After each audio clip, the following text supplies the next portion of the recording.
बालकाचे साठी अर्भकाचे साठी पंते हाती धरली पाटी तैसे संत जगी क्रिया करून दाविते अंगी बालकाचे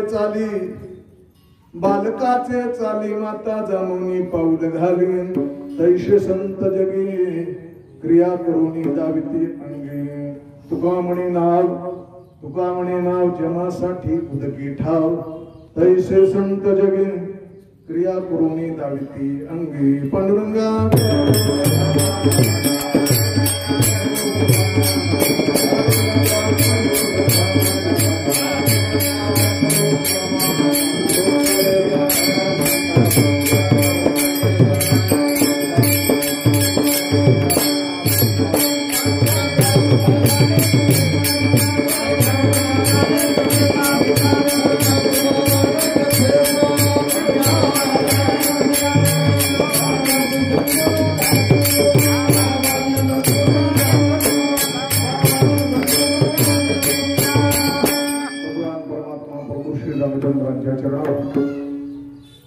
श्री भैरवनाथाच्या आई साहेबांच्या आणि बाबांच्या चरणावर ही कीर्तन सेवेचं पुष्पार्पण करण्याच्या निमित्त या कीर्तन सेवेसाठी घेतलेला रंग संत श्रेष्ठ श्री तुकाराम महाराज यांचा 4 चरणाचा संतत्व नावाच्या पदावर आरूढ झालेल्या महात्म्यांच्या कार्याचा गौरव करताना 3 दृष्टांत आणि 1 सिद्धांत देऊन केलेला हा अभंग आहे. विठाला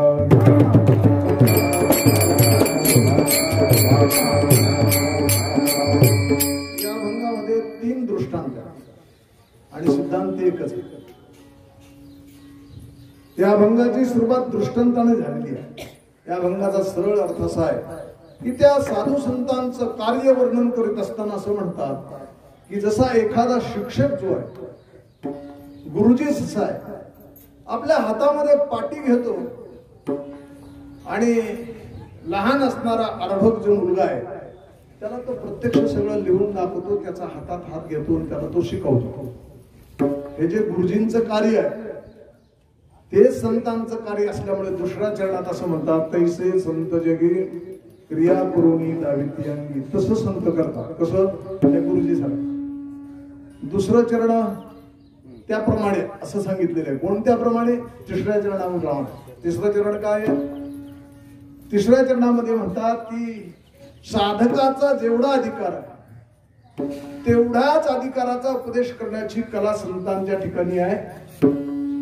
जेवढा भार सहन होईल तेवढंच वज देणारे जे संत महात्मे आहेत त्याच्यासाठी उदाहरण देताना तिसऱ्या चरणात सांगितलं की एखादं लहान मुलगा आहे आई बरोबर चाललेलं आहे तर आई स्वतःच्या वेगात न चालता लहान मुलाचा पाऊल जेवढा पडतो तेवढंच पाऊल पुढे टाकून त्याच्या बरोबरीने चालतो.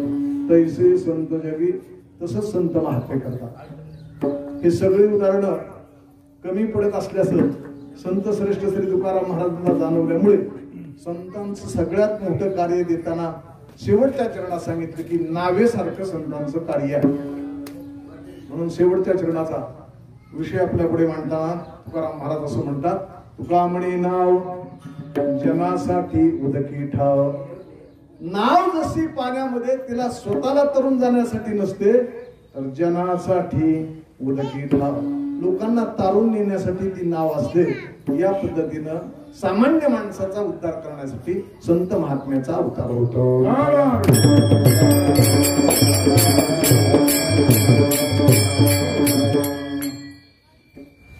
तासभराचा कार्यक्रम आहे. आपल्याला 12 वाजता बरोबर संपवायचं. आता 11 वाजलेली आहे. तासभरामध्ये या 4 चरणाला थोड्या वेळात आपण विस्तारानं बघू. हा अत्यंत प्रतिकूल असणाऱ्या परिस्थितीमध्ये सुद्धा आपण या ठिकाणी सप्ताहाचं नियोजन करू शेवटच्या दिवसाची महात्म्यांच्या चरणावर अर्पण करण्यासाठी ही कीर्तन सेवा. संतांचं कार्य असं आहे की त्यांच्या अवताराच्या पाठीमागे काहीतरी एक विशिष्ट निमित्त आहे. संत का आले, कशासाठी अवतार आले त्याचे एक निमित्त आहे. देवाच्या अवतार कार्याचं निमित्त वेगळं आहे. भगवान कशासाठी जन्माला येतो, अवताराला येतो. संत कशासाठी जन्माला येतात, अवताराला येतात. आणि सामान्य मनुष्य कशासाठी जन्माला येतो या तिन्हीचा विचार केला तर तुम्ही आम्ही जन्माला कशासाठी आलो याची कारण मीमांसा आपल्याकडे नाही. त्याचं कारण आपण जन्माला आलो नाही, आपल्याला जन्माला यावं लागलं. त्याचं कारण असं की आपल्या हातामध्ये नाही. ते अनिच्छा प्रारब्ध असेल, बरेचशा प्रारब्ध असेल, पण आपल्याला स्वइच्छा प्रारब्ध नाही. विठ्ठला आपण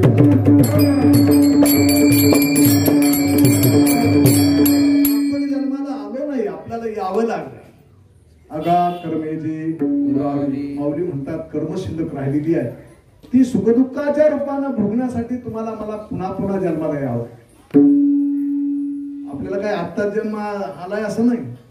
किती जन्म झाला फिरा, गणित नाही जिला तारा, दुरून आलो मी गा. महाराज म्हणतात लांबून आलो, अनेक जन्म झाले. एवढंच नाही तर फजिती चालू आहे अनेक वेळेला जन्म मरणाची. ती फजिती वर्णन करताना असं म्हणतात की जन्माला तरी किती वेळा यायचंय, किती वेळा जन्माया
पुनरपि जननम पुनरपि मरणम पुनरपि जननी जनरेशम. पुन्हा पुन्हा जन्माला यायचं, पुन्हा पुन्हा मरायचं.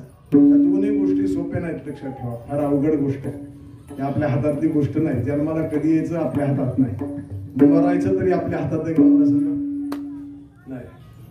अजून किती दिवस आपला अवकाश आहे, कधी मरण येणार आहे हे काय माहिती आहे का? नाही. म्हणून एका शास्त्रकारांनी सांगितले आपल्यापेक्षा मैलाचे दगड चांगले, कारण त्या मैलाच्या दगडावर अंतर तरी लिहिलेलं असतं. चिरवडी 5 किलोमीटर आहे, तसं आता आपण किती किलोमीटर किंवा किती दिवस जगणार आहे ह्याच्या संबंधामध्ये आपल्याकडे काही नाही.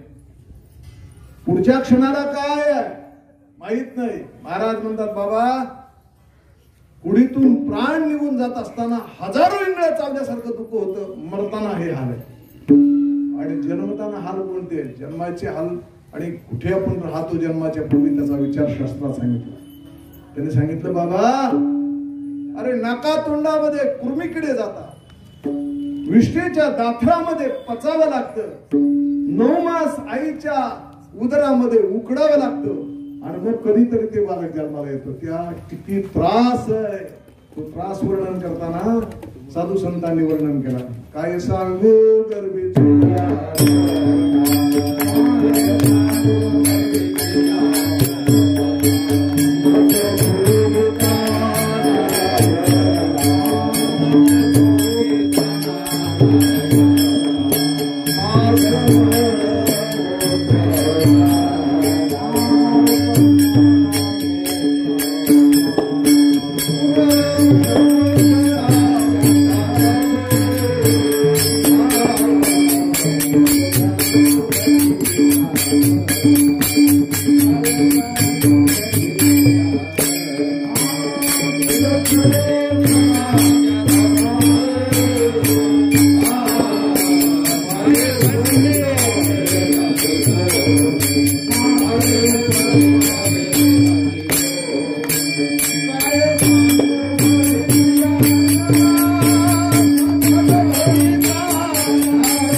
जाना मज भोगिता नारायणा मा समळ मूत्र जाना तुझ क्षणोक्षणा ध्यातासे. तुला प्रत्येक वेळेला तुझी आठवण आहे देवा.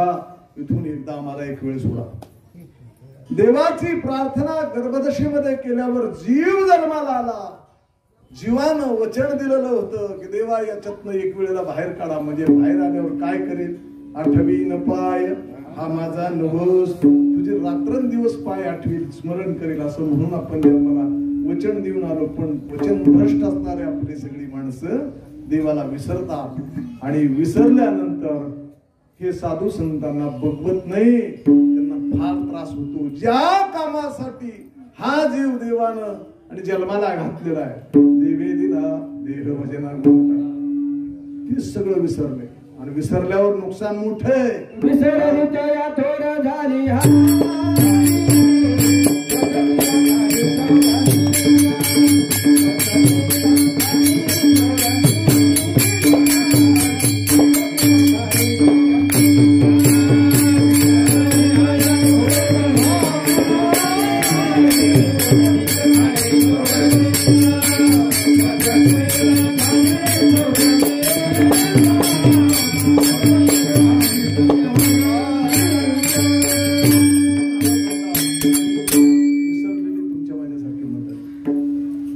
जन्माला आलो आणि जन्माच्या जन्मभर प्रपंच केला. मरायच्या वेळेला शेवटी जर आलेख काढला शेवटी मृत्यूच्या वेळेला आठवत राहत. आता आठवत राहत. आता शेवटच्या दशेमध्ये म्हातारपणामध्ये वाटतं की आता भक्ती केली असती तर चांगलं झालं असतं. त्याच्यात आनंद आहे. ह्याच्यात काय सुख नाही. किती वर्षानंतर वयाच्या 60-70 वर्षानंतर जर तो भक्ती मार्गाला लागलेला असेल तर महाराज म्हणतात मज नाही हात पाय डोळा पडली नाही का. महाराजांनी वर्णन करताना म्हणले नाक मुख गळू लागले लाळ आणि शिंबूड स्वाना परी गती झाली अवघी करती हाडहाड. सगळ्यांनी हाडहाड करून आणि त्याला एका बाजूला बसवलेलं असतं. आणि मग तो विचार करतो काय नाही आता पंढरपूरला जायचं मला. जागची जागा हालतच नाही तिथली तर पंढरपूरला पायी पायी जाणार का माणसं.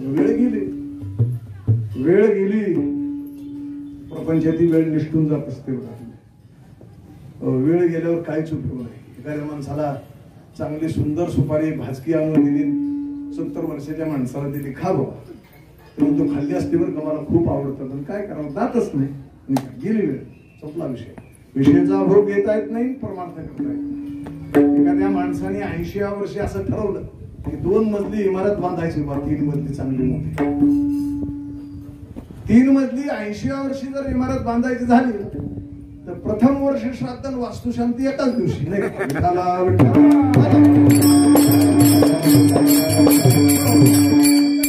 आहे का बा. वेळ संपली. वेळेत सावध करण्यासाठी ज्यांचा अवतार आहे ते संत महात्मे तुम्हाला मला उठवतात. उठा जागे भारे आता स्मरण करा पंढरीनाथा. सारखं उत्थान देण्याची क्रिया संत महात्मे.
मरण येण्याच्या पूर्वी म्हातारपणी येण्याच्या पूर्वी सावध व्हा.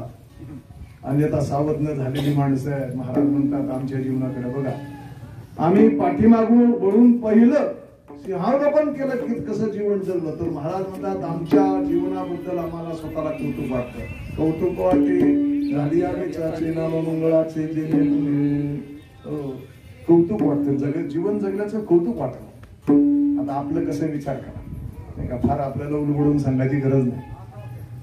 जिसने पाया उसने छपाया, ज्याला त्याला विचारा आपल्या आपल्या मनाला. आपल्याला आपण जगलेलं कौतुक वाटतं का? हळहळ वाटते शेवटपर्यंत. अरे अरे उगाच यांच्यासाठी केलं, बस यांच्यासाठी केलं ना. नाही कोणी आपल्याला विचारेल. एका बाजूला बसलेला एकाकी पडलेला आणि सर्व सत्ता हातातून निघून गेलेला, ज्या एका बोटाच्या इशाऱ्यावर सगळं घर त्याच्या पाठीमागे पळत होतं, त्याची परिस्थिती अशी आज झाली की कोणीच बघेना, अडगळीला पडलेला आहे. स्वाना परी गती झाली अवघे करते अढाळ. असं एकाकी जीवन जगायला आपल्याला येऊ नये याच्यासाठी एकच गोष्ट आहे, त्याचं नाव परमार्थ आहे. विठाला परमार्थामध्ये आलेला जो मनुष्य आहे तो कधीच एकाकी पडत नाही. कारण त्याला माहिती आहे माझ्या बरोबर देव आहे आणि माझ्या बरोबर नामस्मरण. त्याच्या अखंड नामस्मरण त्याच्या मुखात आहे आणि त्याला माहिती आहे माझ्या सन्निध देव आहे, माझ्या संगतीला आहे तो, तोच माझा संगाती असं त्याला कायम वाटतं. त्यामुळे तो एकाकी पडत नाही परमार्थातला मनुष्य जो आहे. म्हणून हा असा परमार्थ करावा हे शिकवण्यासाठी या महात्म्यांचा जन्म झालेला आहे, अवतारात आलेला आहे. देवाचा अवतार कार्याचा विषय जर बघितला तर भगवान अवताराला कशाला येतो? त्याला ठरलेली चाकोरी आहे. देवाला त्या दोन गोष्टीच्या बाहेर जाऊन काहीच करता येत नाही. अवताराला यायचं असेल तर दोन गोष्टी असं करता येतात. एक, पहिल्यांदा आपण दोन श्लोक आपल्या डोळ्यापुढे आणा. यदा यदा हि धर्मश्रीला होती भारत. तिथे काय करतात? दुर्जनाचा नाश आणि सज्जनाच्या त्या ठिकाणी संभाळ. भक्ताला के पायापासी दुर्जनाशी संहारे, एवढी चाकुरी ठरलेली आहे. भक्ताला पायाजवळ ठेवायचं, दुर्जनाचा नाश करायचा, या कार्यासाठी देवाला यायला लागतं. पण एक विचार करा, मी तुमच्याकडे एक विचार मांडतो जो माझ्या डोक्यात आहे, मला सुचलेला आहे. तो विचार असा आहे, देवाचा अवतार दोघांसाठीच होतोय नाही का? कोण दोघांसाठी? एक भक्तासाठी नाही, ते दुर्जनासाठी. आता आपण भक्त पण नाहीत आणि आपण दुर्जनाच्या यादीत सुद्धा नाहीत. विठाला विठाला आता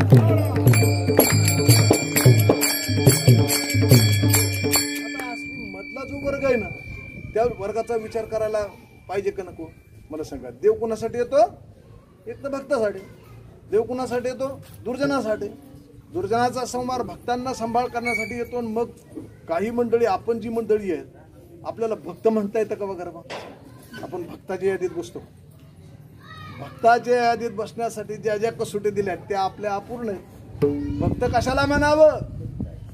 भगवान परमात्मा ज्या वेळेला कृष्णाला सांगतात, ऐक 12व्या अध्यायामध्ये ही भक्तांची लक्षणं मी सांगतो ते ऐक म्हणले. अनपेक्षा सुचिर दोक्ष उदासीनोगत व्यथा, अनेक प्रकारचे श्लोक आहेत. संतुष्टम सततम योगी, त्या ठिकाणी अनेक प्रकारचे श्लोक आहेत. ते सगळे जे आहेत, सगळी लक्षणं ज्यांच्याकडे आहेत ते भक्त मला आवडतात किंवा भक्त या पदावरती आरूढतात. किंवा आत्ताच पद आपल्याला सांगितलेलं, आत्ताच प्रमाण सांगितलं की ते भक्त कोणाला म्हणायचं? साधी एक व्याख्या देत असताना सांगितलं की त्याला भक्त म्हणा. भक्त ऐसे जाना जे देही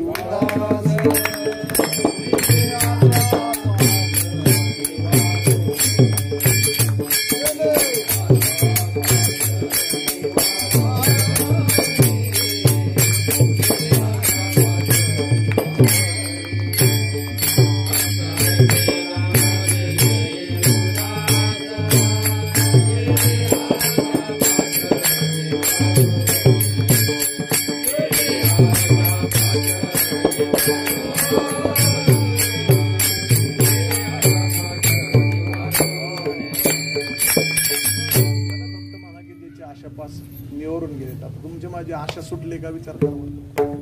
शेवटपर्यंत आपल्या अंतःकरणात कशाने कशाची तरी आशा आहे. आशेचे विषय वेगळे असतील, कोणाचे कशाचे कोणाचे कसे, पण अशी एक व्यक्ती की त्याला आशाच नाही बाबा, असे आपल्यातली व्यक्ती दाखवा सामान्यपणे. मग जर आपल्याला आशापास निवारले नाही, आपण देहावर उदार झालो नाही, आपण अखंडित रात्रंदिवस भक्ती करीत नाही, तर भक्त या पदावर आरूढ आपण झालो नसल्यामुळे देवाचा अवतार आपल्यासाठी होतो का? मला सांगा नाही. बरं, आता आपण दुर्जन तरी आहोत का? पूर्ण अंशाने दुर्जन.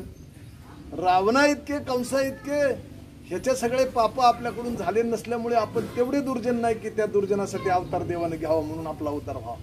मग धड आपण पूर्ण दुर्जन पण नाही आणि पूर्ण भक्त पण नाही, त्याच्यामुळे देवाचा अवतार आपल्यासाठी होणं शक्य नाही. विठ्ठला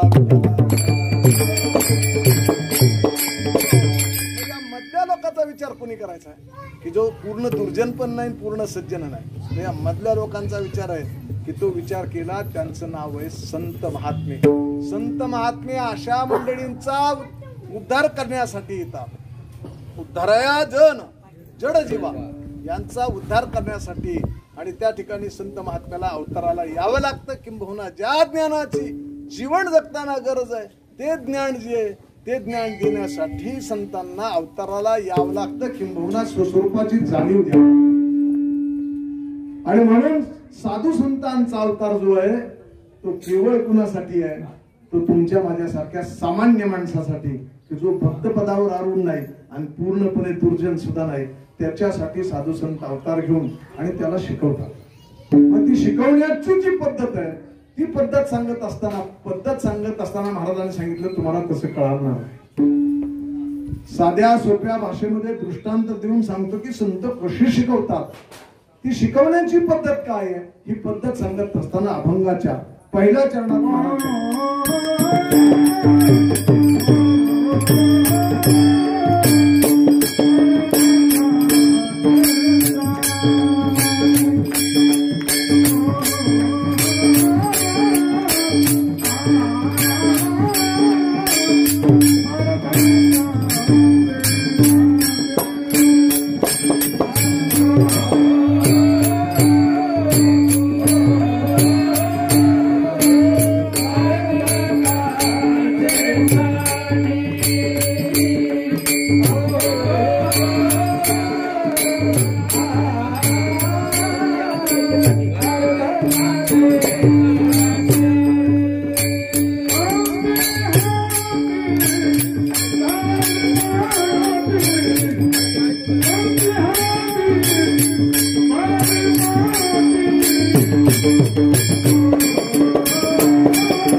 आपलं जेवढं लक्ष असेल तेवढं पटकन आपल्या लक्षात येईल. मला ते म्हणायचं संतांचा अवतार आहे तो कशासाठी आपण बघितलं आणि तो कशा पद्धतीने संत महात्मे उपदेश करतात ही पद्धत महाराज या अभंगात आपल्याला सांगतात.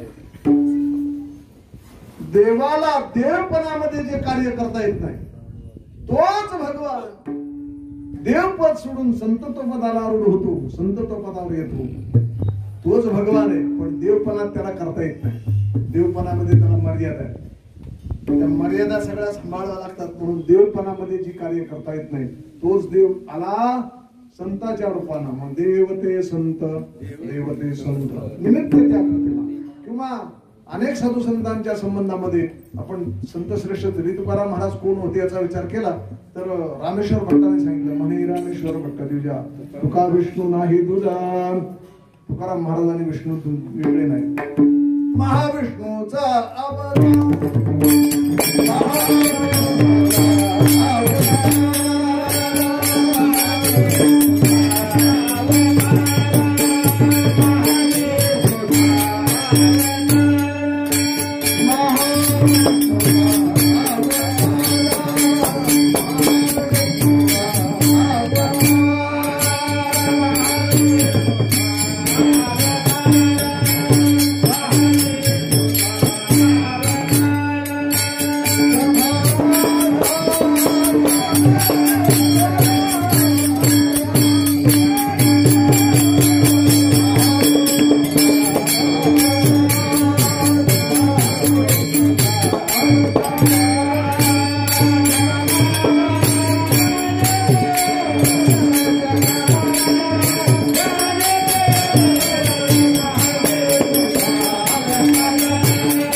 भगवान विष्णूला विष्णू पदामध्ये जे कार्य करता येत नाही ते माऊलींनी केलं. भगवान विष्णू म्हणतात मी सगळ्यांसाठी ज्ञान देऊ शकत नाही. देवाने ज्ञान दिलं. एक अर्जुन पुढे उभा केला, 700 श्लोकाची गीता सांगितली. एक उद्धव उभा करून त्याला भागवत सांगितलं. पण सर्वेशान समाजासाठी ज्या ज्ञानाची आवश्यकता आहे ते ज्ञान देण्यासाठी त्या भगवंताला संतत्व पदावर आरूढ व्हावं लागलं, खाली यावं लागलं. देव पदामध्ये हे कार्य करता येत नाही. काय करता येत नाही? भगवंताला सगळ्याच अशा प्रकारच्या भक्ताच्या इच्छा पूर्ण करता येत नाही. आपण देवापुढे जातो आणि देवाला मागून मागून काय मागतो? देवा आम्हाला म्हातारा कर, याचा अर्थ आम्हाला मरण देऊ नका, जास्त दिवस जगू द्या. भगवान म्हणतो बाबा ही माझ्या हातात नाही. येथे नाही आले पूर्व अवतार सुद्धा शिल्लक राहिले नाहीत, त्यांना सुद्धा देह ठेवावा लागला, तुला मी कसं देईल? पण हे जर संतांच्या पुढे मागितलं तर संत महात्मे काय करतात? देवाला जे देता येत नाही ते संत महात्मे देतात. बघा तुम्ही. म्हणून ज्ञानेश्वर महाराजांना ज्यावेळेला ज्ञानेश्वर महाराजांच्या जीवनातला एक प्रसंग आहे. सकाळच्या वेळेला निवृत्तीनाथ महाराज, सुपान काका, मुक्ताबाई, ज्ञानेश्वर महाराज बसलेले असताना प्रेत यात्रा निघालेली आहे आणि ती प्रेत यात्रा निघाल्यावर ते प्रेत पुढे गेलं. प्रेताच्या पाठीमागून सती जाण्यासाठी एक आणि स्त्री अशा प्रकारची मुळं भरलेली हिरवी वस्त्र परिधान केलेली आहे. आता सती जायचं आहे, प्रेताच्या पाठीमागून निघालेली आहे. जाता जाता ओट्यावर बसलेले ज्ञानेश्वर महाराज पाहिल्याबरोबर हजारो सूर्याचं तेज त्यांच्या मुखावरून ओसंडून जात असा आणि तेजस्वी तेजपुंज मुख बघितलं की तिला वाटलं मरायचंय, पण कोणीतरी मोठा साधू आहे. अंतकाळी साधूचं दर्शन करून मेलेलं चांगलं. म्हणून ज्ञानेश्वर महाराजांच्या जवळ गेले, पायावर डोकं ठेवलं, श्रद्धेनं भावनेनं नमस्कार केला आणि माऊलीनं तिची श्रद्धा ओळखली. माऊलींच्या मुखातून शब्द बाहेर पडले, सौभाग्यवती भव. तिनं वर बघितलं, त्यावेळेला डोळ्यात पाणी आलेलं होतं. त्यानं सांगितलं माऊली तुमचा जो आशीर्वाद आहे तो या जन्मात खरा ठरणार नाही, त्याचं कारण आता जे प्रेत गेलंय ते माझ्या पतीच आहे. माऊली दाडकन उभं राहिले आणि सांगितलं योग्याचा शब्द खोटा होणार नाही, थांबवा. प्रेत यात्रा थांबवली. माऊली प्रेताच्या जवळ गेले, प्रेत खाली ठेवायला सांगितलं आणि कोण्या माणसाला विचारलं याचं नाव काय? त्याचं नाव सांगितलं सच्चिदानंद बाबा. अरे म्हणजे याचं नाव सच्चिदानंद आहे का? माऊली प्रेताच्या जवळ बसले. मोठं सामर्थ्य आहे संत महात्म्यांचं. माऊलीने त्या प्रेतावरून हात फिरवला, माऊलींच्या मुखातनं शब्द बाहेर पडले, उठा सच्चिदानंद बाबा. असं म्हणल्याबरोबर प्रेत त्या ठिकाणी दोऱ्या तडा तडा तोडून त्या ताटीवर बसलं. जसं काही झोपेत उठलेलं आहे. आता आपल्याला वाटतं आपला असं व्हावं, नाही वाटत केव्हा सगळ्यांना वाटतं. पण त्याच्यासाठी कोण भेटावं लागतं? त्याच्यासाठी संत भेटावं लागतात, ज्ञानेश्वर महाराज भेटावं लागतात. हे जे संतांनी केला चमत्कार तो भगवान म्हणतो मला हे करता येत नाही, ते संत पदातच करता येतं.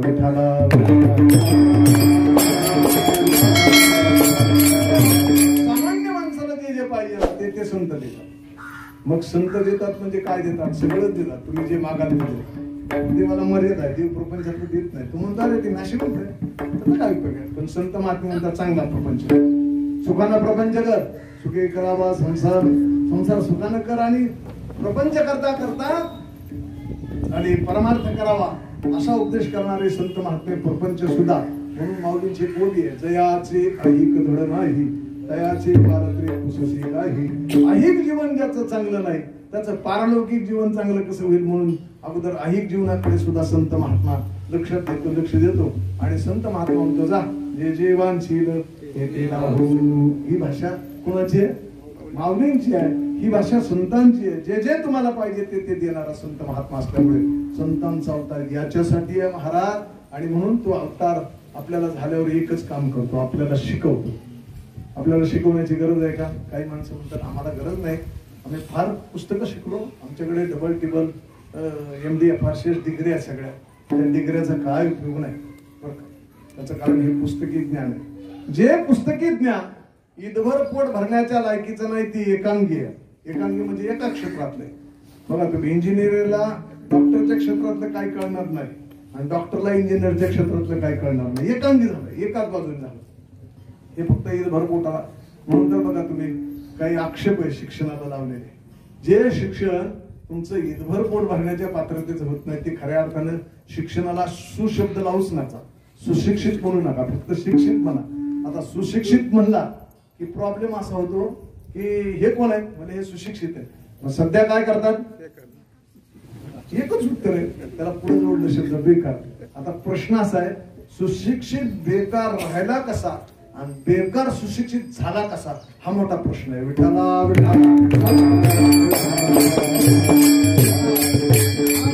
जोपर्यंत सुटत नाही ना तोपर्यंत शिक्षणातला घोड सुटतच नाही. हे शिक्षण होतच नाही. म्हणून ह्या शिक्षणाचा संत महात्म्याने सांगितलं, बाबा हे व्यवहारातलं ठीक आहे म्हणून 3 गोष्टी सांगितल्या. अज्ञान कशाला म्हणावं, ज्ञान कशाला म्हणावं, विज्ञान कशाला म्हणावं.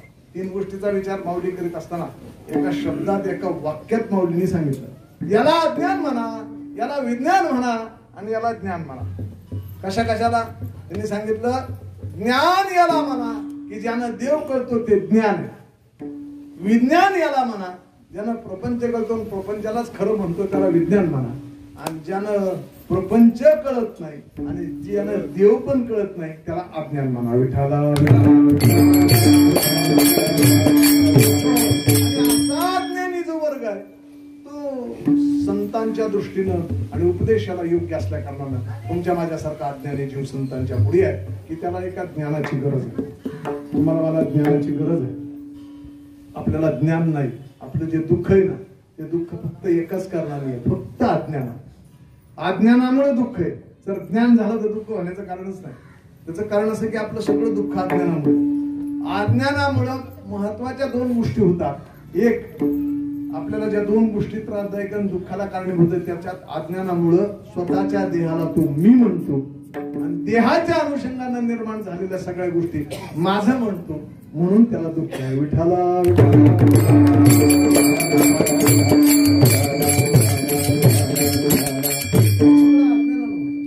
म्हणून आता ज्याला मी म्हणतो तो मी म्हणजे कोण आहे याचा विचार कोण करायला होता, संत महात्मे करायला होता. मोठा सुंदर विषय, वाचायला हरकत नाही, वाचून घ्या. कधी त्याचा अभ्यास आपल्या आपल्या पद्धतीने करा. आपण सगळे काही परमार्थ करणारी मंडळी. मी कोण आहे, मी कोण आहे सा करावा विचार. आपण कोण आहे याचा विचार केला का मला सांगावं. आपण कोण आहे तो, मी कोण आहे त्याचं उत्तर साधू संतांनी दिले. मी वासुदेव तत्वता पुढं येईल विचारता. या उत्तरापर्यंत आपल्याला जायचंय पण तोपर्यंत मी या शब्दाचा अर्थ आपल्याला कळाला नाही. मी म्हणजे कोण, मी म्हणजे आपण ह्या देहाला मी म्हणतो. आपल्याला जर कोणी विचारलं तुम्ही कोण आहे तर लगेच तुझं नाव सांगतो, अमुक अमुक. माऊली म्हणतात, अरे तुम्ही जन्माला आला तेवढं नाव घेऊन आलत काय, उपजल्या बालका असे नाही का, जन्माला आलेल्या बालकाला नाव दिलेलं होतं का, काही हे नाव त्याचं काहीच नाही. हे सगळं त्या समाजानेच दिलेलं आहे त्याला नाव. नावाची उपाधी स्वीकारली, रूपाची उपाधी स्वीकारली. त्या अनुषंगाने येणाऱ्या सगळ्या उपाधी त्यावेळेला स्वीकारल्या जातात. त्यावेळेला मी आणि माझं ज्यावेळेला येतं ना त्यावेळेला दुःखाला कारणीभूत असल्या कारणानं स्वस्वरूपाचं ज्ञान, ब्रह्मस्वरूपाचं ज्ञान देण्याचं काम साधू महात्मे ज्या वेळेला करतात त्यावेळेला ते ज्ञान तुम्हाला मला पुन्हा अवघड आहे, लगेच झोप लागते आपल्याला नाही का. ब्रह्मस्वरूपाचं ज्ञान सांगायला लागलं कळत नाही. त्याचं कारण असं की म्हणून साधू संतांनी सांगितलं, बाबा तुम्हाला हे शिकवण्यासाठी आम्हाला प्रयत्न कसा करावा लागतो तो ऐका. म्हणून प्रयत्न करताना जसं एखादं लहान मुलगा ते शाळेत जात, गुरुजी त्याला म्हणतात बाबा अगोकडं शिकवायचंय, तो म्हणतो मला येत नाही. गुरुजी म्हणतात काही हरकत नाही, आण पाटी. पेन्सिल गुरुजी घेतात, पाटी हातात घेतात आणि त्यांना अबकडं येत नाही म्हणून ती लिहित नाही, ते लहान मुलासाठी लिहितात. अबकाचे साठी पण ते हाती धरली पाटी. पंत म्हणजे शिक्षक, त्यांनी आपल्या हातात पाटी धरून अ ब क कसा लिहायचा बोटाला धरून शिकवायला सुरुवात केली. हे जसं गुरुजींचं काम आहे तसंच आमचे साधू महात्मे प्रत्यक्ष त्यांना क्रिया करायची गरज नसताना सुद्धा अंगावर या क्रिया लादून घेऊन ते करतात. त्याचं करण्यासाठी शिकवण्यासाठी.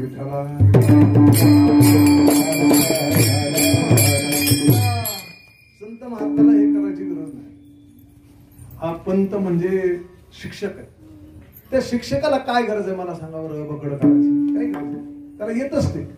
फक्त ते लहान पोरासाठी कसा आकार असतो ते काढून दाखवा. हे पंतोजी शब्द जुना आहे बरं का या अभंगातला, महाराजांच्या काळातला. तेवढ्याला पंतोजी म्हणायचे, महाराजांच्या काळातला. आत्ताचं शिक्षण आणि आत्ताचं काय विचारायचे कारण नाही, चर्चा करायची गरज नाही, आपल्याला वेळ झाला. मी फक्त थोडं दिग्दर्शन करून पुढे झाला. बोलण्यासारखी खूप गोष्टी आहेत. पण संत श्रेष्ठ श्री तुकाराम महाराजांनी विचार केला की हा दृष्टांत तिथे लागू होत नाही. म्हणजे का बरं? दोन गोष्टी आहेत. पहिली गोष्ट अशी आहे, शिक्षक जरी आला बरं का शिकवायला, तरी तो मोफत शिकवत नाही, काही ना काहीतरी शिक्षक घेतो. तर मानधन काही असेल, पगार असेल. आणि शिक्षक मुलाला जर आलं नाही तर पंतोजी त्यावेळेला अशा रुळाने मारायचे. आताच नाही, मागचं आहे. शिक्षक शिक्षा करून शिकवतात आणि शिक्षक जे ते काहीतरी आपल्याला आणि त्या ठिकाणी प्राप्ती व्हावी म्हणून त्या उद्देशाने शिकवतात. या दोन्ही गोष्टी संतांच्या मध्ये नसतात. संत महात्मे शिकवतात, ते शिकवण्याबद्दल काय घेतात मला? संत श्रेष्ठ श्री तुकाराम महाराजांचा एवढा मोठा गाथा आहे, त्याच्यात वेद मराठीत करून तुमच्या माझ्यासाठी दाखवला. आणि त्याच गाथ्यातल्या अभंगावर कित्येक लोक कीर्तन करून हजारो रुपये दररोज मिळवण्याची स्थिती आहे. आता मला सांगा, अलीकडच्या कायद्याच्या भाषेत बोलायचं झालं तर त्याला कॉपीराईट ऍक्ट असं म्हणतात. दुसऱ्याचं वाङ्मय स्टेजवर जाऊन सादर करायचं असलं तर अगोदर त्याला रॉयल्टी भरावं लागते, जी फी भरावं लागते. त्या लिहिणाऱ्याला, लेखकाला अगोदर फी द्यावी लागते आणि मग ते वाङ्मय सादर करता येतं. आता मला सांगा, संत श्रेष्ठ श्री तुकाराम महाराजांच्या अभंगावर हजारो लोक रोज कीर्तन करतात, त्यांनी कुणाला रॉयल्टी दिली याचा विचार करावा. विठाला अपेक्षा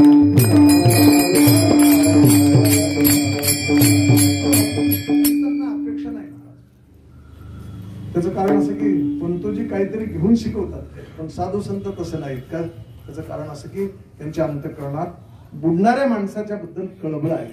म्हणून महाराज म्हणतात की बाबा त्याच्यासाठी एक लेकराचे हित गाणे माऊलीचे चित्ताईशी कळवळ्याची जाती पुढे करी लाभाविन प्रीती. लाभ नसताना सुद्धा प्रेम करणारा एकच वर्ग आहे आणि त्या वर्गाचं नाव संत आहे बरं का. दुसरा कोणी लाभ नसताना करीत नाही. प्रत्येक जण प्रेम करतो, पण त्याच्या पाठीमागे काहीतरी भाव आहे, काहीतरी मिळवायचंय, काहीतरी स्वार्थ आहे. पण साधू संतांना तुम्हाला शिकवताना काही स्वार्थ नाही. म्हणून पंतोजीचं जे उदाहरण आहे ते अपुरं पडतं. पंतोजी रागवतात, कधी काळी नाही जमलं तर ते शिक्षा करतात. इथं पंतोजीची उणीव आहे. पण आमचे संत महात्मे शिक्षा करीत नाही, अंतःकरण त्यांचं कोमल आहे. किती नाहीच ऐकलं एखाद्याने, नाहीच ऐकलं तर शेवटी वेळ आली ना तर काही नाही, फक्त जाऊन त्याचे पाय धरतात. लागोनिया पाया विनवितो असे नाही का. महाराज म्हणतात बाबा तसं नाही, ते साष्टांग दंडवत घालायला सुद्धा मागं पुढे बघत नाही. म्हणून संत महात्मा रागवत नाही, उलट तो रडतो.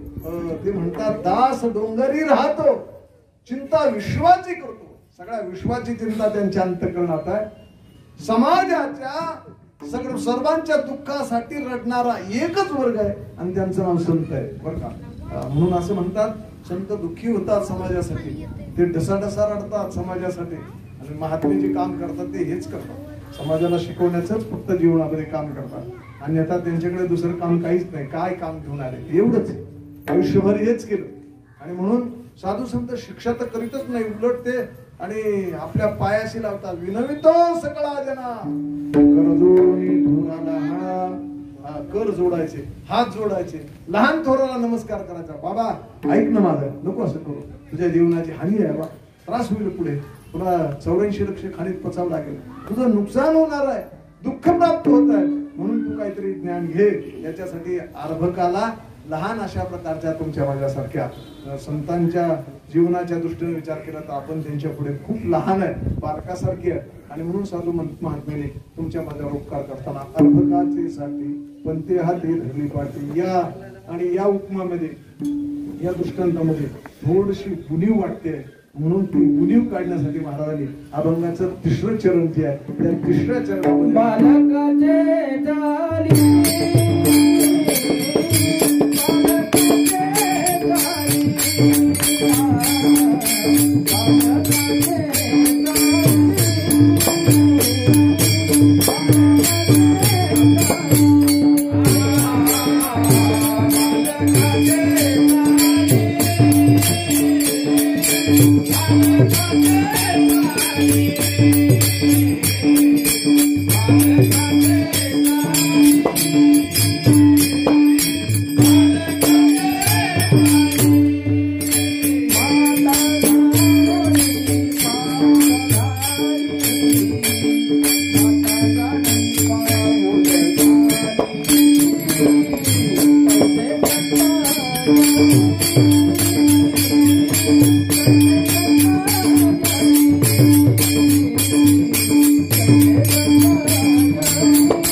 संत श्रेष्ठ श्री तुकाराम महाराजांनी पहिल्या चरणामध्ये पंतोजी म्हणजे गुरुजी आणि विद्यार्थ्यांचा दृष्टांत दिला, पण महाराजांना ते गुणी वाटले, तो दृष्टांत अपुरा वाटला, म्हणून महाराजांनी आणखीन जरा यथार्थ दृष्टांत द्यावा. दृष्टांत कसा असतो, कसा असावा, शास्त्र म्हणतं ते यथार्थ असावा, तो अयथार्थ नसावा. याचा अर्थ त्याच्यात काय काय दोष नसावेत, असंभव नसावा, नाही का, अतिव्याप्ती नसावी, अव्याप्ती नसावी, अशा प्रकारचे सगळे दोष जे आहेत ते टाळून जो दृष्टांत असतो त्याला यथार्थ दृष्टांत असं म्हणतात. या भंगामधला यथार्थ दृष्टांत देण्याच्या प्रयत्नात महाराज पुन्हा एकदा एक दृष्टांत देतात की चला तो दृष्टांत अपुरा वाटतो ना, हा घ्या. संत कसे असतात, पंतोजी सारखे असतात मी सांगितलं, पण तरी अपुरा वाटला ना. आता दृष्टांत पुढा आणि दुसरा सांगतो तो ऐका. संत असे असतात की ते आई सारखे असतात, म्हणून संतांना आईची उपमा अनेक ठिकाणी दिलेली आहे बरं का.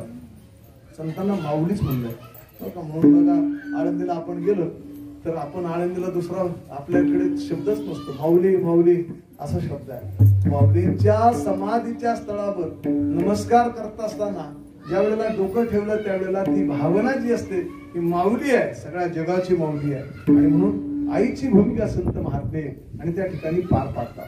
आईची भूमिका काय असते आपण अभंगाचा उच्चार करून गेलो.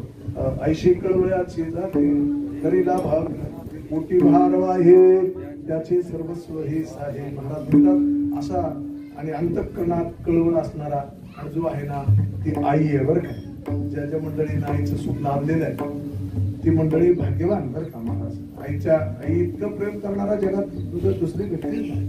आईला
सगळ्या जगाची आई. एक जन्म मर्त्य शरीर घेऊन आलेल्या माणसाला पालन पोषण करणारी आई प्रिय पण एकट्याचीच आई आहे. पण माऊली सगळ्या जगाची. महात्म्याला सगळ्या जगाच्या संबंधात अंतःकरणामध्ये कळवळ आहे महाराज. अपोपर भाव त्याच्याकडे आहे. म्हणून हा दृष्टांत सुद्धा मी आपल्याला सांगत होतो की ज्याच्या आईचे सुख ज्याला लाभलेलं आहे ना तो भाग्यवान आहे एका जन्मात तेवढ्या जन्मात. त्याचं कारण असं शास्त्रात काही भाग्यवान माणसाचे लक्षणं सांगताना असं सांगितलं मातृहत्येनं भोजन ज्याला आईच्या हातचं जेवण मिळतं, पितृहस्तेनं प्रतिपालन आणि पत्नी हस्तेनं सेवा या तीन गोष्टी सांगताना शास्त्रकार म्हणतात आईच्या हातानं जीवन ज्याला मिळतं. आई ही गोष्टच वेगळी आहे. जशी एका जन्मापुरती आहे, एका व्यक्तीपुरती आहे. सामान्य आई वेगळी आणि संत माऊली वेगळी. म्हणून हाही दृष्टांत थोडासा अपुरा पुरतो. त्याचं कारण असं की सामान्य माऊलीमध्ये दोन गोष्टी आहेत आणि त्या दोन उणीवा आहेत. ते जगातली जी आई आहे एका व्यक्तीपुरती तिच्याकडे दोन उणीवा राहतात. कोणत्या त्या नीट ऐका. पहिली उणीव आई आहे पण ती तिच्या अंतःकरणात कळवा कुणाच्या बद्दलचा आहे? व्यवहारातल्या आईचा, आपल्याच पोराचा. त्या सगळ्या पोरांचा कळवळ आहे तिच्या अंतःकरणामध्ये. पुढे म्हटलं तरी माझंच पोरग असं म्हणते का? नाही नाही, आपलं पोरग उन्हात जर खेळत असेल दुसऱ्या पोराच्या बरोबर तर ते दोन्ही पोराला घेऊन येत नाही, ती आपल्या पोराला हाका मारते. अरे म्हणलं इकडे उन्हात नको खेळू, उन्हात खेळल्यावर आजार पडशील, ताप येईल. ते पोरग शहाण असतं. ते पोरग म्हणतं मी एकटा नाही उन्हात खेळत, शेजारचा बाळू पण माझ्या बरोबर उन्हात खेळतो. ते म्हणले त्याला मोर दे उन्हात पण तू ये सावले चल वा. हे अपुपर भाव आहे. हा माझा, हा परक्याचा. हा भाव त्याच्या व्यावहारिक आईच्या अंतःकरणात आहे. म्हणून व्यावहारिक आई सुद्धा इथे संतांना उपमा देताना कमी पडते. व्यावहारिक आई फक्त आपल्या मुलापुरतच तिच्याकडे आणि त्या ठिकाणी अशा प्रकारचे. एखाद्या आईनं बाजारला मंगळवारच्या बाजारला गेल्यावर आपल्या पोरासाठी खाऊचा पुडा जर आणला आणि घरी आल्याबरोबर तिनं बघितलं की आपल्या पोराबरोबर दुसरी शेजारची 2-4 पोरं खेळत आहेत, तिनं काय करायला पाहिजे? उघडायचं आणि घास घास सगळ्यांच्या हातात द्यायचं. तसं नाही. शेजारच्या पोराला ज्याचा तुझ्या आईने बोलवलं, तुझ्या वडिलांनी बोलवलंय, सगळी पोरं निघून गेल्यावर खाऊचा पुडा आपल्याच पोराच्या हातात देणारी जी आई ती व्यवहारातली आई. विठाला व्यवहारातली आई. पण व्यवहारातल्या आईची उपमा संतांच्या माऊलीला, संत आईला लागू शकत नाही. संतांच्या ठिकाणी एका व्यक्तीच्या संबंधामध्ये कळला नाही, अपुपर भावच नाही अंतःकरणामध्ये. हा माझा आणि हा परक्याचा असा भाव त्यांच्या अंतःकरणात ज्याचा नाही ना. म्हणून महाराज म्हणतात बाबा ह्या संतत्व पदावर आरूढ झालेले महात्मे कसे असतात? जे का रंजले गांजले त्याशी म्हणे बापुले, तोच साधू ओळखावा देव तेथेचे जाणावा. दया करणे जे पुत्र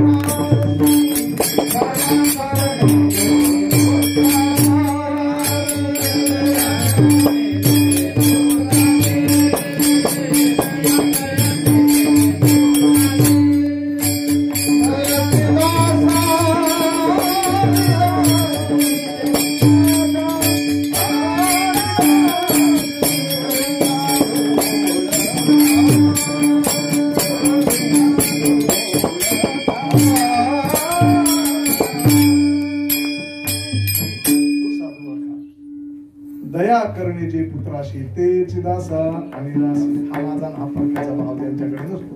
म्हणून आईची उपमा सुद्धा इथे कमी पडते. किंवा आईच्या प्रेमाला आणि मुलाच्या प्रेमामध्ये काही आणि त्या ठिकाणी कालाची मर्यादा आहे.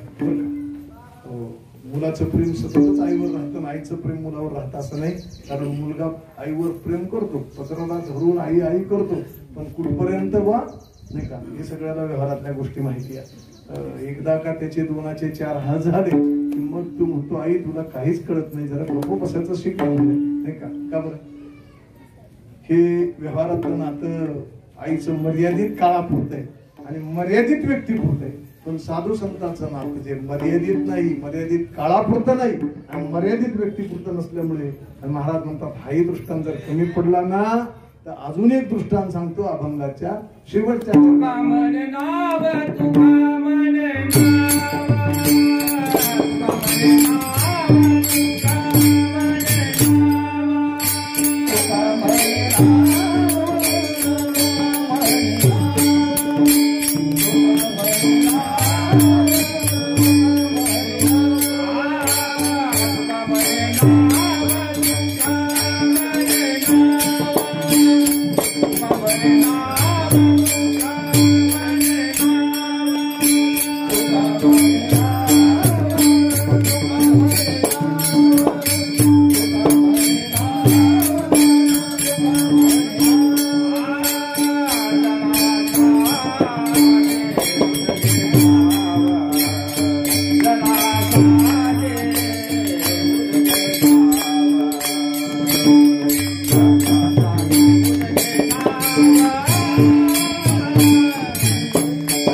संत श्रेष्ठ श्री तुकाराम महाराजांच्या मुखात निघालेले शब्द असे आहेत. महाराज म्हणतात, तुका म्हणे नाव जनासाठी उदरी ठाव. महाराजांना वाटलं की पहिल्यांदा पंतोजीचा शिक्षकाचा दृष्टांत दिला तो अपुरा आहे. महाराजांना पुन्हा वाटलं की आईचा दृष्टांत दिला तो पण अपुर भावामुळे अपुरा वाटतोय. पण आता मात्र यथार्थ दृष्टांत देत असताना महाराजांनी अभंगाच्या शेवटच्या चरणात दृष्टांत दिला की नाव जशी आहे ना तसे आमचे संत आहेत. नावेचं आणि या ठिकाणी उपमा देत असताना असं म्हणतात, नाव काय कार्य करते, नाव काय रे असे करते की कुणी असो, अबालवृद्ध असतो, वयस्कर असो, लहान असो, मोठा असो, त्याचे हातपाय भिजू न देता या तीरावरून त्या तीरावर नेऊन सोडण्याचं काम नाव करते ना. तसं संसाराच्या तीरावर उभा असलेल्या, प्रपंचाच्या तीरावर उभा असलेल्या, विषयाच्या त्या ठिकाणी सानिध्यात असलेल्या सगळ्यांना या संत रूपी नावेमध्ये बसवून पहिल्या तीराला, प्राप्तीच्या पहिल्या तीरापर्यंत नेण्याचं काम जे करतात त्याला संत रूपी नाव असं म्हणतात. आणि ही नाव जी आहे संतांची, आपल्याला फक्त या संतांच्या नावे बसून जायचं, दुसरं काहीच ठेवलं नाही, पण आपण तिथपर्यंत सुद्धा पोचायला नको म्हणतो बरं का. म्हणून संतांना उपमा देताना नावेची उपमा अशी दिलेली आहे. ते महात्मे अवताराला येतात म्हणजे त्यांना स्वतःला उद्धाराची आवश्यकता नसते. स्वतःचा तर उद्धार झालेलाच असतो, स्वतःसाठी काहीच चाललेलं नाही. म्हणून तर दुसऱ्या चरणामध्ये म्हणतात, तैसे संत जगी क्रिया करून दाविती शब्द आलेले आहे. दाविती याचा अर्थ नुसतं दाखवतात, त्यांना क्रिया करण्याची आवश्यकता नाही. संतांना काय क्रिया करायची मला सांगा. माऊलींना कोणती क्रिया करायची शिल्लक होती? माऊलींनी आपल्या खांद्यावर पताका घेतली आणि माझे जीवेची आवडी पंढरपुरा निगुडी असं म्हणून पुढे चालायला लागले. आळंदी ते पंढरपूर वारी करायला. आता वारी करणारा कोण आहे मला सांगा? महाविष्णूचा अवतार, सखा माझा प्रत्यक्ष विष्णू, प्रत्यक्ष पांडुरंगच जर माऊली असतील तर पांडुरंगानेच पांडुरंगाची वारी केल्यासारखं होईल. माऊलीला काय गरज होती मला सांगा? पण खांद्यावर पताका घेतली, ते स्वतःसाठी नाही, हजारो लाखो वारकरी आपल्या बरोबर यावेत म्हणून आपण क्रिया केल्याशिवाय लोक क्रिया करीत नसतात. यदेद आचरती श्रेष्ठा, या न्यायानं श्रेष्ठ माणसं जी आचरण करतात ते आचरण सामान्य मनुष्य सहसा करतो. म्हणून श्रेष्ठ माणसांचं आचरण, ज्येष्ठ माणसाचं, ज्येष्ठ वेगळा श्रेष्ठ वेगळा बरं का. ज्येष्ठ हा आपल्याला वापरला जातो, तर ज्येष्ठ नागरिक नाही का याच्यासाठी वापरला जातो, आणि श्रेष्ठ वेगळा.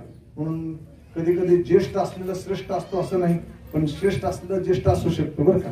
म्हणून असं म्हणतात, श्रेष्ठ कुणाला म्हणायचं? ज्ञानानं. कधी तो कमी वयाचा असतो. 7 वर्षाची चिमुरडी मुक्ताबाई सुद्धा आणि आमच्या चांगदेवाचे गुरु होऊ शकते. का बरं? तिचं वय मोठं नाही, पण ती ज्ञानाने श्रेष्ठ आहे. नुसतं वयानं ज्येष्ठ असून आणि त्या ठिकाणी नाही, ज्ञानानं सुद्धा श्रेष्ठ असावं. तशी ही श्रेष्ठ जी मंडळी आहेत ते जे आचरण करतात ते आचरण करण्यासाठी त्यांनी आपल्याला आदर्शवत जीवन घालून दिलेलं आहे. मार्ग दाखवलेला आहे. मार्ग दाखवून गेली आधी दयानिधी संत ते देण्याची पण ते चालू जाता, न पडे गुंता कोठे काही, कुठेच गुंता पडत नाही. त्यांनी दाखवून दिलेल्या मार्गावर डोळे झाकून जायचंय. माणसं इतकी विचित्र आहेत, माणसं इतकी विचित्र आहेत तुम्हाला सांगतो की माणसं फक्त परमार्थातच भरोसा ठेवत नाही, बाकीच्या ठिकाणी सगळे ठेवतात. बघा तुम्ही समजा करमाळा चौकामध्ये आपण उभं राहिलो की त्याला 4 दिशेला 4 जर पाट्या, करमाळा 30 किलोमीटर, कर्ज 16 किलोमीटर, वेगवेगळं 30 किलोमीटर, इकडे सिद्धटेक 23 किलोमीटर सगळं लावलेलं आहे. आणि जर नौखा माणूस आहे त्या बोर्डाच्या जवळ उभा राहतो आणि जी दिशा दाखवली तिथं वळतो, टर्न मारतो. कोणावर विश्वास ठेवला? अहो निर्जीव असलेल्या बोर्डावर माणसं विश्वास ठेवतात नाही का. कोणी शहाण्या माणसानं त्या पाटीला जाऊन बोर्डाला जाऊन विचारलं का बाबा तू जाऊन आली का तिकडं त्या सिद्ध टिकलं ती विष विचारित नाही का बरं. त्याच्यावर विश्वास आहे.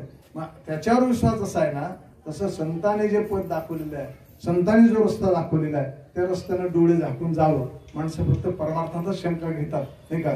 इतर प्रपंचात हजार ठिकाण आहेत. मी नेहमी सांगत असतो बघा तुम्ही माणसं नको तिथं पटकन विश्वास ठेवतात. एखाद्या माणसाला सांगितलं गावाच्या दक्षिण बाजूला जाऊ नका बरं का. म्हणजे का हो नाही म्हणजे तिथं भूत आहे. इतका विश्वास बसतो की तो अंधाऱ्या रात्रीला आमुष्यात तर जातच नाही पण एरवी पण 12च्या पुढे जात नाही का बरं. भूत म्हणल्यावर विश्वास बसतो आणि देव म्हणल्यावर विश्वास बसत नाही. किती कमालीची गोष्ट आहे मला सांगा बरं नाही काय. अशी माणसाची वृत्ती आहे. आणि म्हणून साधू संतांच्या जीवनामध्ये संतांनी जो मार्ग दाखवून दिलेला आहे त्याच मार्गाने आपल्याला जायच्या दृष्टीने आपण जर विचार केला तर या अभंगात सांगितलेले जे उदाहरण आहे तैसे संत जगी क्रिया करून दाविती अंगी ते स्वतःच्या अंगावर क्रिया लादून घेतात करून दाखवतात ते आदर्श म्हणून बरं का. त्यांना क्रिया करायची आवश्यकता नसते. आणि म्हणून अशा रीतीनं या ठिकाणी आपल्याला या अभंगाचा धावता मर्यादित वेळामध्ये आपल्याला अर्थ सांगितला. कारण संतांचा तुमच्या माझ्यावर इतका मोठा उपकार आहे तो उपकार कशानच फिटत नाही फिटणारच नाही. त्याचं कारण संत महात्मा जर नसता तर ज्या ज्ञानाची गरज आहे ना जीवन जगण्यासाठी ते कोणीच दिलं नसतं. कारण प्रत्यक्ष देवाला सुद्धा देता येत नाही. माऊलींचे उपकार का मानायचे त्याचं कारण माऊलींच्या पूर्वी ज्ञान जे होतं ते एका व्यक्तीकडून दुसऱ्या व्यक्तीकडे फक्त संक्रमित होतं. एकाच व्यक्तीला जात होत. आपण अभंग म्हणतो तुम्हाला कदाचित तो आपल्या सगळ्या मंडळींना पाठ आहे. आदिनाथ गुरु सकळ सिद्धांचा मच्छिंद्र दयाचा मुख्य शिष्य त्यांचं शिष्य मच्छिंद्र तिथपर्यंत ज्ञान आलं. मच्छिंद्राने बोल गोरक्षपर्यंत आलं. गोरक्ष बोलला तिथपर्यंत आलं. गैनी प्रसादी निवृत्तीनाथ महारापर्यंत आलं. आणि मग पुढे ज्ञानदेवा सार ज्ञान गूढ गम्य ज्ञानदेवा लादले निवृत्तीने दिधले माझे हाती. आतापर्यंत एका व्यक्तीकडून दुसऱ्या व्यक्तीकडे संक्रमित होणारं ज्ञान होतं पण माऊलींनी मोठी क्रांती केली. आता माऊलीच्या हातात गूढगम्य असणारं ज्ञान प्राप्त झालं पण माऊलींनी ती एका व्यक्तीला दिलंच नाही. ते देताना आपल्या गुरुला परवानगी मागितली की हे ज्ञान सगळ्या जगासाठी उघड करण्याची मला परवानगी द्या. आणि ती परवानगी घेऊन सगळ्या जगासाठी ज्ञानाचं भांडार माऊली खोलतात. त्यामुळे क्रांतिकारी जो संत आहे संत महात्मे क्रांती करतात ज्ञानाची. आणि ही क्रांती संत महात्म्यांनी केली असल्या कारणानं त्यांचे मोठे उपकार आहेत की जे पाप आई करत नाही ते साधू संत उपकार करतात. अशा संतांच्या पुण्यतिथीच्या निमित्तानं आपण एकत्र येऊन त्या ठिकाणी अशा प्रकारचा या उत्सव केलेला आहे. त्या उत्सवाच्या निमित्तानं या ठिकाणी आपण पुष्पवृष्टी करणार आहोत. सगळ्यांनी थोडस उभं राहून पुंडलिक वरदा हरी विठ्ठल म्हणल्याबरोबर सर्वांनी अत्यंत प्रेमानं आणि श्रद्धेनं पुष्पाचा वर्षाव आपल्याला करायचा.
देवा